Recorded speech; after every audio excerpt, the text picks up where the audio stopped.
Il cardinale Valdo, vicario di Papa Leone XVI, accolto da un bagno di folla al seminario di Agrigento e nella sua San Giovanni Gemini per la festa di Gesù Nazareno.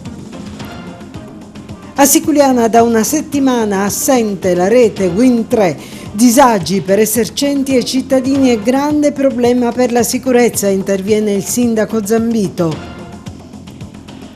La Commissione europea sblocca 230 milioni di euro per il servizio idrico integrato in Sicilia. Montevago per 3 giorni al centro dell'attenzione per ricerche e studi sul tema delle emergenze. Abbandono di rifiuti a Favara beccati dai carabinieri, incendio a Fontanelle e a un furgone a Montevago. Un arresto mentre migliorano le condizioni dell'uomo coinvolto nel sinistro con l'arcivescovo Damiano. Presentata la 4ª edizione del premio letterario Scala dei Turchi Dina Rossiello, presente l'assessorato ai beni culturali della regione. Grande successo per il quartiere in festa a Fontanelle. Inaugurata la stagione del Garden Beach, ricca, innovativa ed esclusiva, ed è intanto tutto pronto per l'annuale premio Buttita, e mentre c'è una messa per l'Anioc. Il Gela torna in Serie D mentre non ce la fa il Modica, che rimane in eccellenza.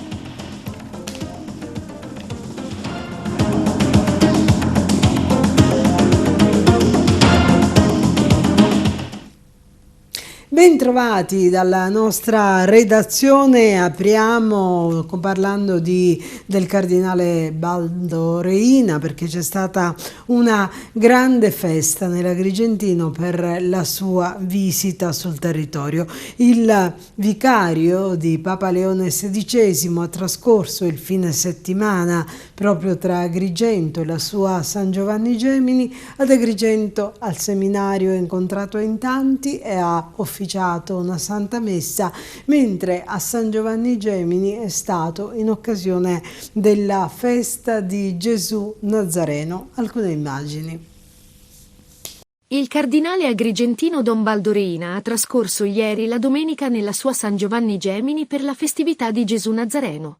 Il vicario di Papa Leone XVI per la diocesi di Roma è tornato in visita nell'arcidiocesi di Agrigento. Presenti in chiesa diversi sindaci della zona in rappresentanza delle proprie comunità. Don Baldo ha celebrato la Santa Messa. Nella magistrale omelia il cardinale Reina ha esortato l'impegno corale a sostenere iniziative che promuovano la pace, il dialogo e la coesione sociale, valori fondamentali per il benessere della nostra comunità e per la costruzione di un mondo migliore. Prima di recarsi a San Giovanni Gemini, Don Baldo ha fatto tappa in seminario. Il cardinale si è poi recato nella casa di riposo della Congregazione Figlie di San Giuseppe per fare visita a Suor Daniela, già superiora delle suore agostiniane di Porto Empedocle, dove Don Baldo celebrava ogni mattina la messa.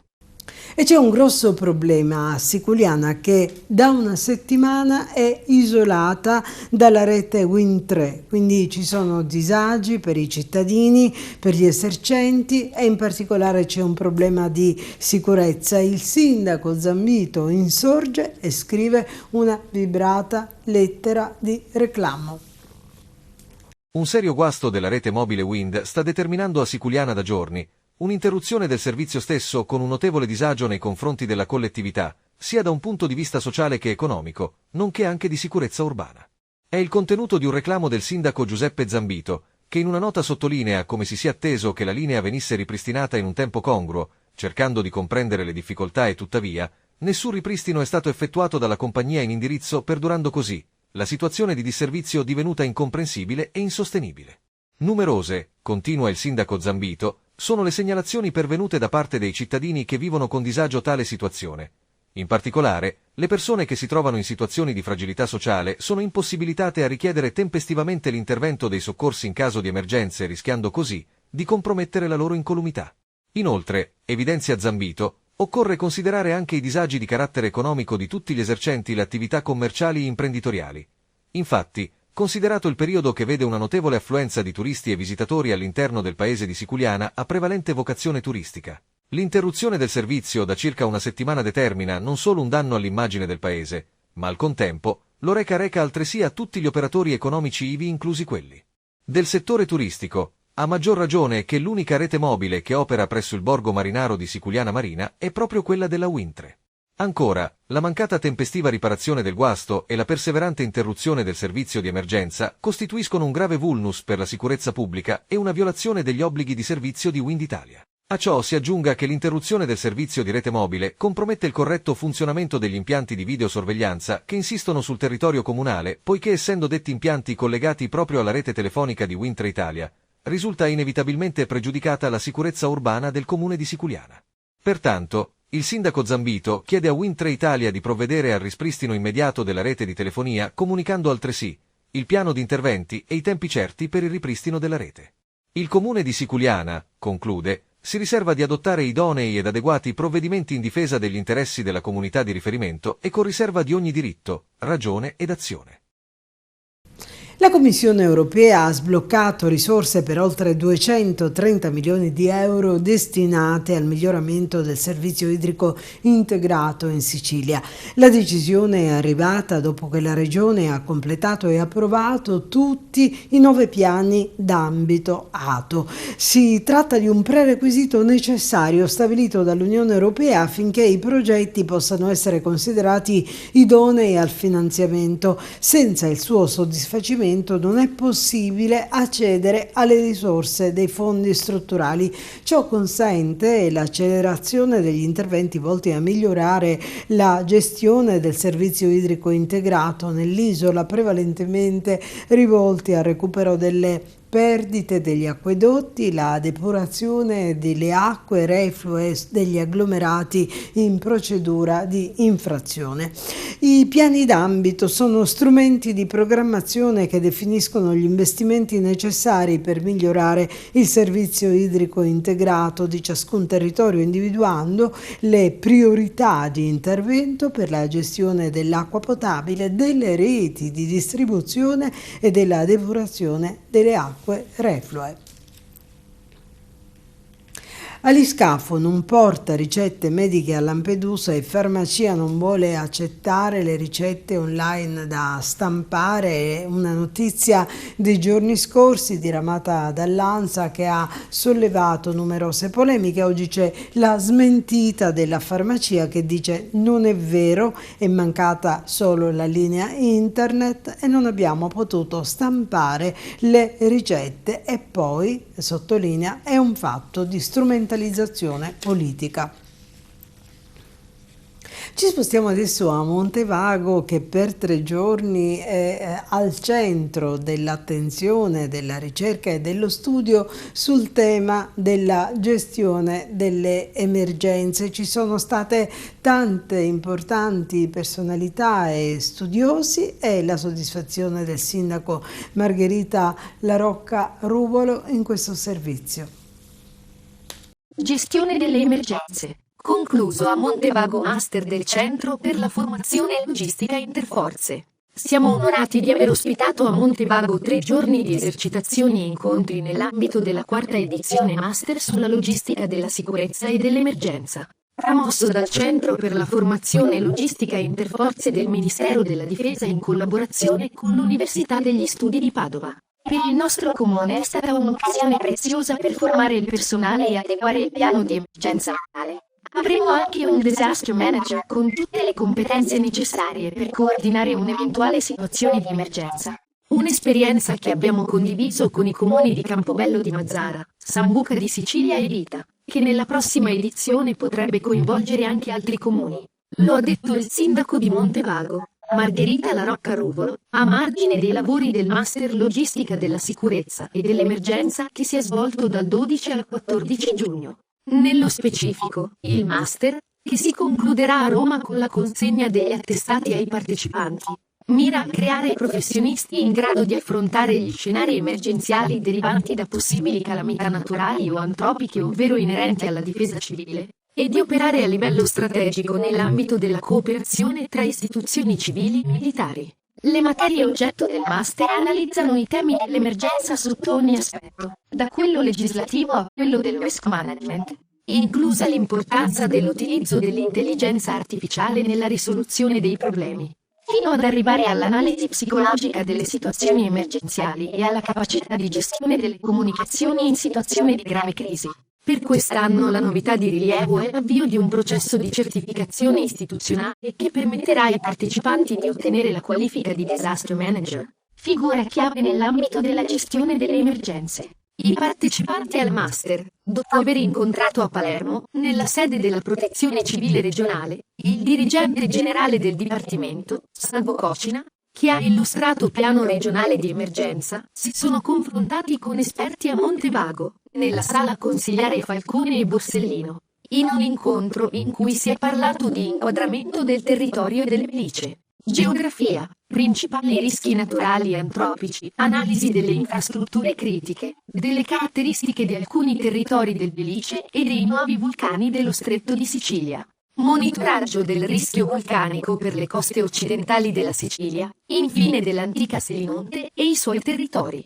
Sono intervenuti Margherita La Rocca Rubolo, sindaco di Montevago, Giovanni Perino, presidente del Consorzio Empedocle Universitario di Agrigento, generale Nicola Piraino, direttore del Centro per la Formazione e Logistica Interforze, colonnello Alessandro Tassi, direttore del Dipartimenti di Alta Formazione dell'Esercito Italiano, Salvatore Monteleone, professore di Geologia Applicata e Geologia Ambientale, i sindaci di Campobello di Mazzara, Sambuca di Sicilia e Vita, rispettivamente, Giuseppe Castiglione, Giuseppe Cacioppo e Giuseppe Riservato, Felice Crescente, direttore del Parco Archeologico di Selinunte, Domenico Macaluso, ispettore della Regione Siciliana in materia di geologia marina. In altri incontri sono stati analizzati i piani comunali di protezione civile dei comuni di Montevago, Campobello di Mazzara e Sambuca di Sicilia, al fine di far visualizzare ai frequentatori del master le criticità che si materializzano durante un'emergenza. La 3 giorni del Centro per la Formazione e Logistica Interforze in Sicilia si è conclusa ieri tra Poggioreale e Montevago con una esercitazione di Urban Search and Rescue, ricerca di personale disperso tra macerie e comunità cinofile di volontariato, e una esercitazione di spegnimento incendio presso il vecchio centro abitato. Durante le 3 giornate, visite guidate per i partecipanti hanno potuto effettuare anche visite guidate alla scoperta del territorio della Valle del Belice. Sporcaccioni beccati a Favara nel corso di un'operazione di controllo del territorio, ce ne parla Arturo Cantella. Proseguono le attività di salvaguardia ambientale e contrasto al degrado urbano condotte dall'Arma dei Carabinieri.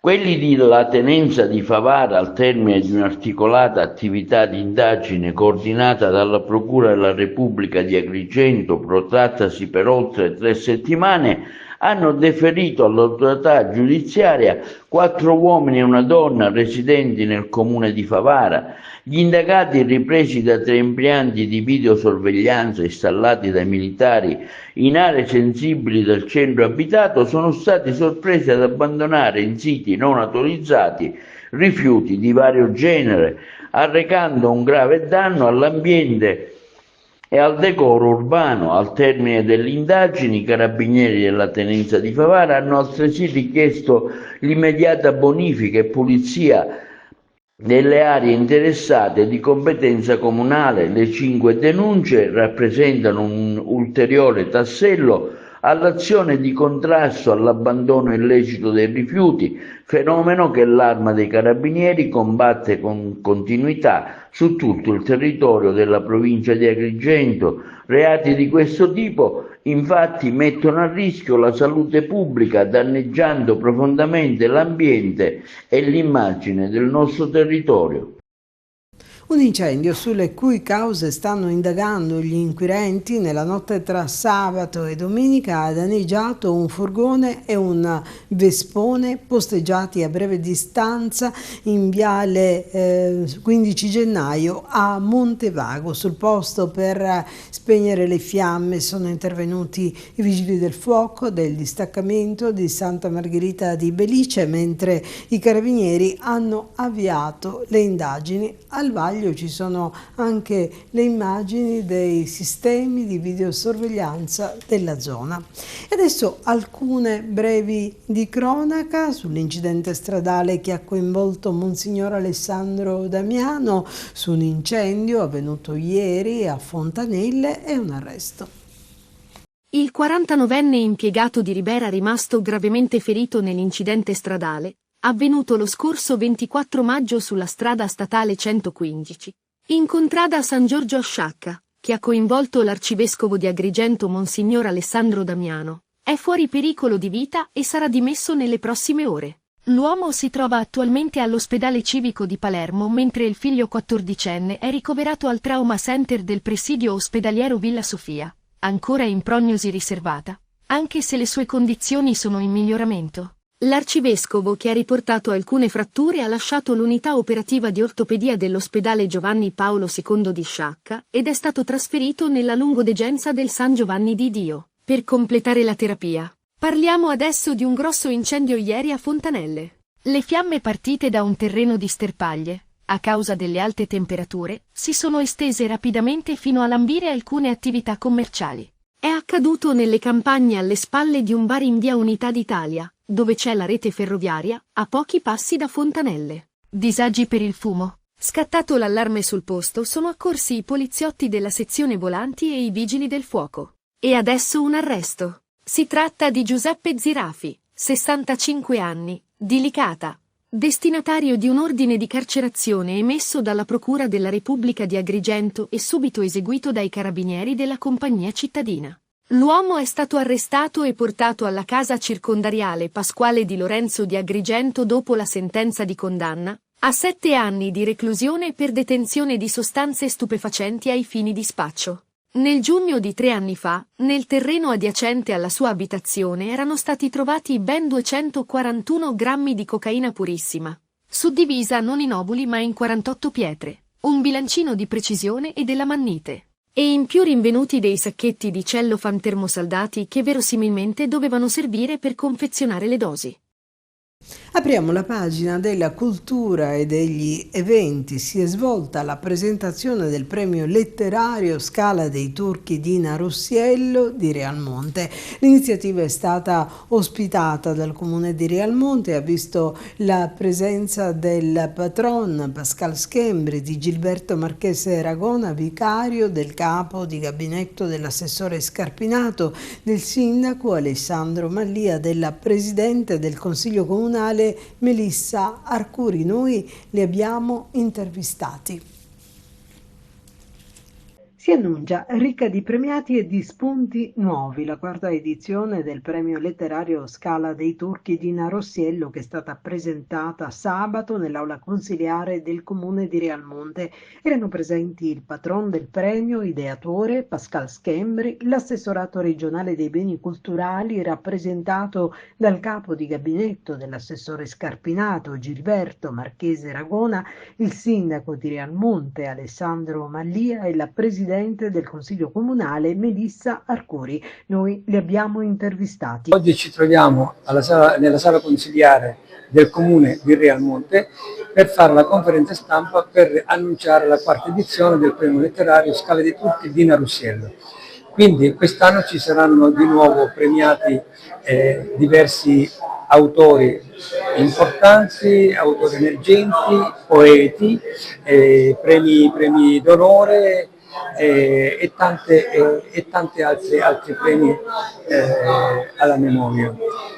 Quindi siamo riuniti qui con il sindaco, con il capo gabinetto dell'assessorato del bene alla cultura di Francesco Paolo Scarpinato, con il professore Cilona, con la poetessa Esther Monechino, con l'ingegnere Filippo Vitello. L'appuntamento? Allora, l'appuntamento il premio si farà venerdì 11 luglio alle 19 nel parco archeologico della Villa Romana qui vicino a Realmonte, patrocinato naturalmente dal parco archeologico e diretto dal direttore Roberto Sciaratta. Ho accettato di buon grado oggi di partecipare alla conferenza stampa dell'autore Pascal Schembri, che ci vedrà protagonisti il giorno 11 luglio, non solo con il patrocinio dell'assessorato dei beni culturali, ma anche quello del Parco Archeologico di Agrigento presso Villa Romana, che è un sito importante che stiamo cercando di valorizzare. Il parco da qualche periodo concentra molte delle sue attività presso questo sito archeologico ineguagliabile al mondo. Abbiamo, come ho detto in premessa, abbiamo accettato il piacere di partecipare oggi alla conferenza stampa e poi di aver visitato la Casa del Libro, perché Pascal testimonia quello non solo un autore importante realmontino, ma testimonia anche, a mio avviso, la voglia che hanno molti artisti, molti scrittori, molti autori di voler lasciare un contributo tangibile a Realmonte, proprio segnando con la Casa del Libro un luogo della memoria. Già in precedenza avevamo iniziato un dialogo con Pascal per cercare di valorizzare il territorio realmontino. Oggi al nostro fianco, oltre la regione, l'amministrazione rappresentata dal neosindaco a cui vanno personalmente gli auguri miei dell'assessore Francesco Paolo Scarpinato, di Alessandro Mallia, che saprà fare tanto e che vuole avviare prima possibile un dialogo costruttivo del nostro assessorato per farlo ancora più grande Realmonte, non solo come patrimonio paesaggistico la Scala dei Turchi, ma anche con questi caffè letterari a cui la regione sicuramente farà la sua parte e cercherà di essere presente in tutte le iniziative che si verranno a programmare non solo nell'estate prossima, ma negli anni a venire. Allora, questo è oggi alla sua quarta edizione. È un onore noi ospitare questa manifestazione, anche perché porta lustro al territorio di Realmonte, soprattutto nella location dove è stata individuata la manifestazione, la nostra Villa Romana. Villa Romana è un fiore all'occhiello per il territorio, quindi le manifestazioni realizzate in quell'area per noi sono anche un modo di fare pubblicità per il territorio e rendere visibile a tutti quelle che sono le nostre bellezze. Noi siamo fieri di avere sul territorio una personalità come quella di Pascal Schembri, che è l'autore di questa bellissima iniziativa, quella del premio letterario. È ormai una consuetudine che cercheremo di mantenere viva fino a che possiamo. Oggi il Comune ha qualche difficoltà, ma contribuiremo anche noi alla realizzazione di questa bellissima iniziativa. Speriamo di fare meglio anche il prossimo anno, magari di realizzare questa manifestazione in un'altra location per dare visibilità al territorio e, ripeto, è una cosa importante soprattutto a livello di pubblicità del territorio, ma anche per rendere edotti a tutti le potenzialità del nostro patrimonio culturale del Realmonte. Realmonte ha anche altri scrittori sul territorio che valorizzeremo nel tempo. Abbiamo un piano con dei giovani, noi abbiamo un consigliere che si chiama Luca Fiannaca, che lui si occuperà di cultura come delega, è un professore universitario, un ricercatore ed è una persona con una personalità molto importante per la nostra amministrazione. Quindi inizieremo anche delle altre attività congiuntamente anche alla Casa del Libro. Ci teniamo a fare delle manifestazioni in ambito culturale, ma con un tema più giovanile, per avvicinare i giovani alla cultura in maniera concreta e ammodernata. Oggi siamo qui in aula consigliare per appunto effettuare questo primo incontro per il premio letterario Dina Russello. È un evento che già è portato avanti da 4 anni e sono molto felice che anche quest'anno sia stato riproposto. Riconosco sia un evento di grande valore, di grande importanza, perché è un evento che unisce passione per la cultura, memoria, impegno. Quindi un grazie particolare al nostro scrittore originario di Realmonte, Pascal Schembri, che come ogni anno puntualmente ci tiene a portare sul nostro territorio eventi di un'importanza così elevata. E adesso altri eventi, l'edizione del 2025 del quartiere in festa a Fontanelle, svoltasi dall'8 al 15 giugno, è stato un successo con migliaia di persone che hanno assistito alle varie manifestazioni in programma. La giornata di sabato in particolare è stata arricchita dallo spettacolo di Toti e Totino nella piazza San Nicola, preceduto dalla sfilata dei carretti siciliani e dei gruppi folk. Ieri la conclusione della festa con la messa all'aperto. Il quartiere in festa è organizzato dal Comitato Fontanelle Insieme, il cui lavoro è stato apprezzato e applaudito anche quest'anno. Nell'ambito della festa c'è stato un momento dolce con la maxi torta cannolo dello chef Giovanni Mangione. Ed ecco qualche minuto dell'esibizione di Toti e Totino. E se non lo paghi, tagliano! E i disonesti tagliano solo l'acqua che si può bere, perché quella che non si può bere non la possono tagliare. E perché? C'è scritto non potabile. E perché è italiano? Io sto dicendo la faccia di queste persone. Queste sono persone forse. Queste sono persone fortunate. Perché? Queste sono le persone più fortunate che ci sono in questo momento in tutta la Sicilia. Ma perché? Perché queste persone stasera hanno la grande fortuna di assistere ad uno spettacolo con due grandissimi artisti. Qua. Stasera. Te l'avevo detto che abbiamo sbagliato paesi. È tutto pronto per il premio di arte e cultura Ignazio Buttitta. Ci sono anche quest'anno tanti premiati. I dettagli. Il Centro Culturale Renato Guttuso di Favara, presidente Lina Urso Gucciardino, comunica i nomi dei vincitori del 26esimo premio di arte e cultura siciliana Ignazio Buttitta. Sono stati oltre 500 i poeti e gli scrittori che, amanti dell'arte e della cultura siciliana, hanno partecipato al concorso letterario. Elaborati provenienti da ogni parte d'Italia ed anche dall'estero, che sono stati esaminati dalle qualificate giurie delle varie sezioni del premio. La cerimonia di consegna quest'anno si terrà nella prestigiosa location del Teatro Panoramica dei Templi, grazie alla preziosa collaborazione con il Parco Archeologico di Agrigento. Giovedì 26 giugno 2025 ore 20:30. Accanto al concorso letterario, che consta di tante sezioni e poeti e scrittori che verranno premiati, saranno consegnati anche i premi speciali destinati a siciliani che si sono particolarmente distinti nel campo sociale, lavorativo, artistico, sportivo, culturale, del volontariato. Tra questi i Tammura di Girgenti, Magazzino Culturale ex Oleificio di Milena, Casa Museo Giudice Livatino, Alessandra Vella, magistrato, Rino Schembri docente di cinema Università di Palermo, Franco Carlisi, editore fotografo, Osè Todaro, tenore, Gio Castellano, musicista scrittore, Pino Minio, cantante, Andrea Buccheri, performer. Premio speciale Antonio Patti al dottore Pietro Luparello.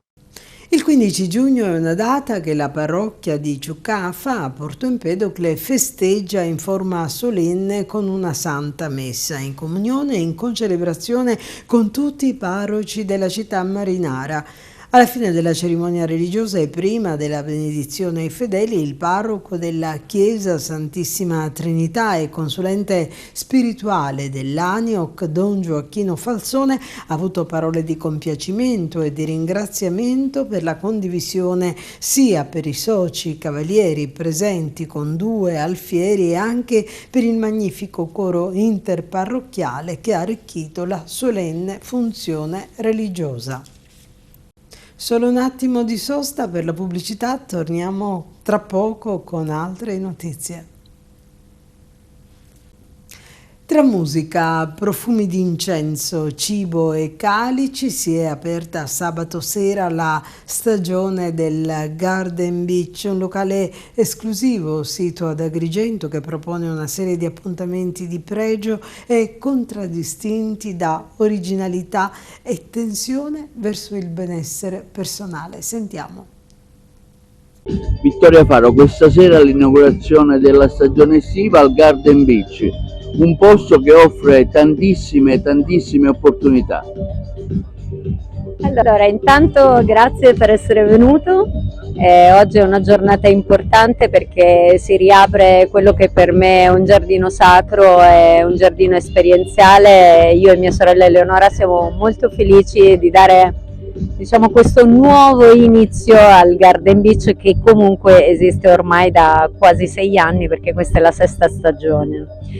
Garden, se dovessi dirlo in poche parole, è un giardino sacro, è la possibilità di entrare in un altro mondo, che è un mondo dedicato al benessere e al relax, e la possibilità di immergersi in quello che è l'Oriente, il profumo, i sapori, quindi riportare un po' quello che è il concetto teatrale del travestimento, la possibilità comunque di fare un viaggio che sia olfattivo, che sia legato al gusto, all'immagine, un concetto di bellezza molto alto. E quindi per me l'essenza di questo giardino è proprio questo, cioè la possibilità di poter viaggiare pur rimanendo fermi sullo stesso territorio, quindi la possibilità per Agrigento di avere un luogo immersivo, esperienziale, dove poter assistere anche a degli atti performativi, quindi il diurno, solarium, relax, benessere, massaggi, tutto ciò che invoglia l'uomo e l'essere umano alla crescita. E nel serale invece sono viaggi immersivi, la possibilità di poter godere di frequenze vibrazionali e curative, dalle candele calde che ci avvolgono al suono. Ecco. Ci sono serate tematiche anche, no? Ci sono delle serate tematiche, quindi vi consiglio, vi suggerisco sicuramente di venire a ritirare il programma per sapere cosa c'è nel dettaglio, ma il mercoledì faremo delle cene internazionali, quindi la possibilità di poter fare un viaggio esperienziale anche attraverso il gusto.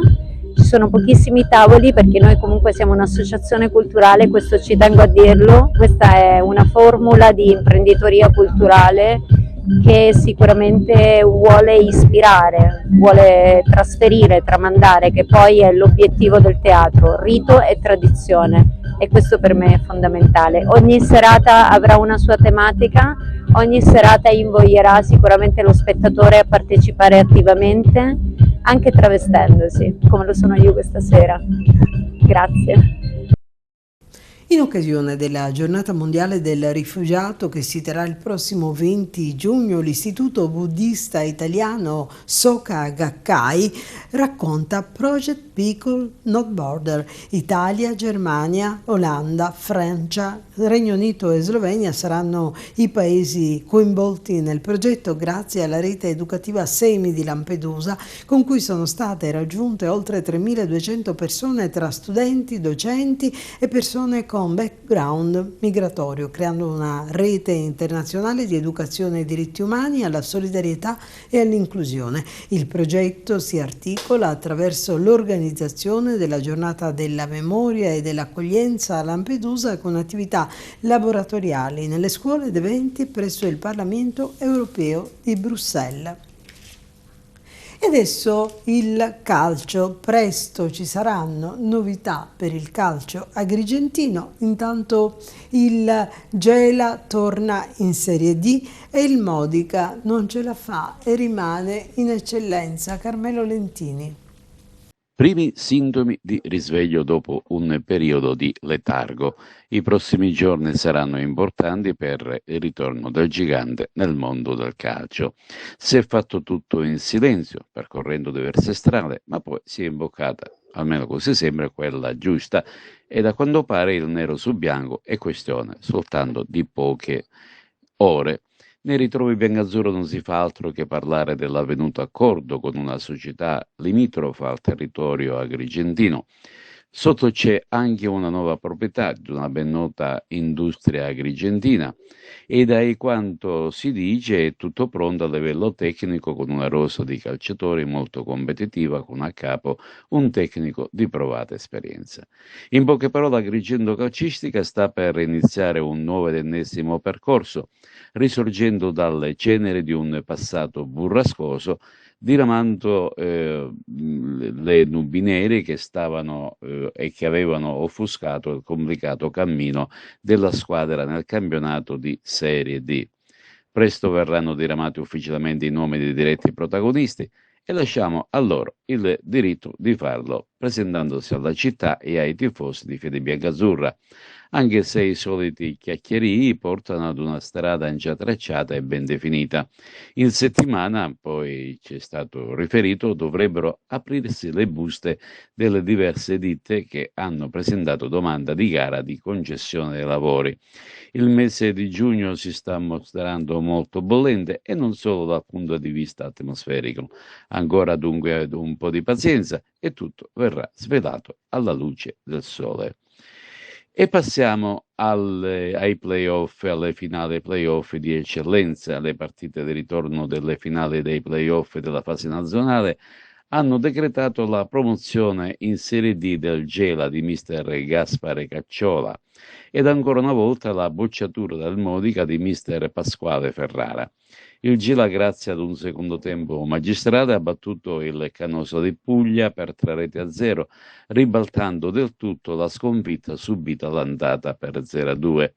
I gol tutti nella ripresa sono stati realizzati da Luca Savasta al 75esimo, da Agudiacche un minuto dopo ed infine al 90esimo il sigillo promozione senza tempi supplementari segnato ancora dal bomber Luca Savasta. Dunque il Gela ritorna in Serie D e va a ricongiungersi con la Nissa e la San Cataldese in rappresentanza della provincia di Caltanissetta. Dispiace invece per il Modica, costretto ancora una volta e per il secondo anno consecutivo a rinviare l'appuntamento con la Serie D. La formazione rossoblu della Contea, dopo aver vinto il match d'andata per 3-2, è stata sconfitta dal Reale Aversa Normanna per 2-0, grazie alle reti di Esposito e di Caso Naturale, un tabù che il Modica non riesce ad abbattere per l'ennesima volta, che costringerà il Modica a riprovarci la prossima stagione, speriamo con maggiore fortuna. Termina qui il nostro notiziario, vi ringraziamo per l'attenzione che anche oggi ci avete dedicato, vi ricordiamo che la nostra informazione potete vederla sul 93 ogni giorno alle 15, alle 20 e alle 9 del mattino e poi in tutta Italia sulle smart TV, sul canale 268, sul sito online www.televideoagrigento.tv e naturalmente sui nostri canali social. Appuntamento alle prossime edizioni.